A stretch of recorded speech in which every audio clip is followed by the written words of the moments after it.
This man's name is Andrey Voronkov. He is facing a 2-year ban for what occurred right here.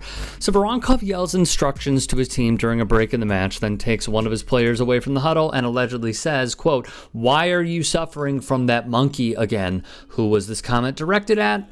That would be Cuban-born player Alema Ceze Montalvo, who is an outside hitter for Uralichka. Montalvo, who has been with the club for a few seasons now, stood up for herself in the wake of Voronkov's racism. "I know who I am. I like my color, and I am proud to have it on my skin. I am not ashamed of it," she said in an Instagram post written in Spanish. She added of Voronkov that, "I am not impacted in any way by the words he said against me because this is a problem he has as a person who cannot control an insatiable ego for him to achieve a result he needs to insult someone, and that only shows how little value he has and his lack of professional ethics." His words, per Around the Rings, were captured by the TV cameras. Although Voronkov did not explicitly mention the name of the Cuban, one of the best players for the Uralichka team, the only black volleyball player on the court was her. The 21-year-old is a rising star on the Cuban national team. Voronkov's comment has created a storm in local volleyball and a wave of reactions in the world of sports, including Russian sports minister Oleg Matitsyn, who has called for disciplinary measures against the former national team player and coach.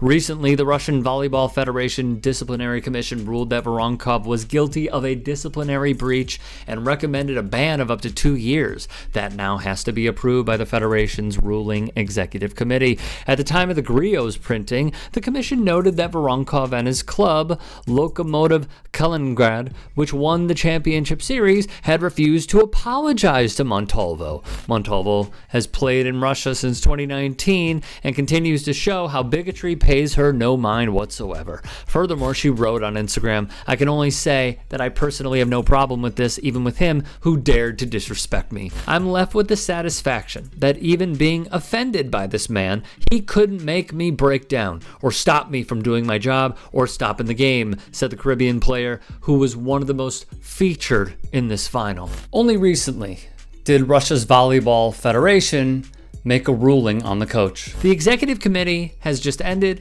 which confirmed the disqualification of Voronkov and set a period of 2 years from the date of the violation, read the ruling. The suspension only applies to WFV events, but we cannot prohibit him from training. He cannot take athletes to the site. He can appeal the decision to the arbitration of the Federation within 10 days, said Alexander Yeramenko, Secretary General of the VFV. Shockingly, even with this 2-year suspension for Voronkov, he will still be able to coach to some degree, per the announcement by Yeramenko. Yeramenko told 247 News Agency, "The suspension extends only to Russian Volleyball Federation events, but we cannot prohibit him from training," he explained, adding, "He will not be able to be with the athletes on the bench during the games," added the sports director, noting that Voronkov will be able to appeal. Montalvo, meanwhile, decided to leave Russia altogether. "The season is over, and I take only the best from each of you. Thank you for the opportunity to play for this great club," she said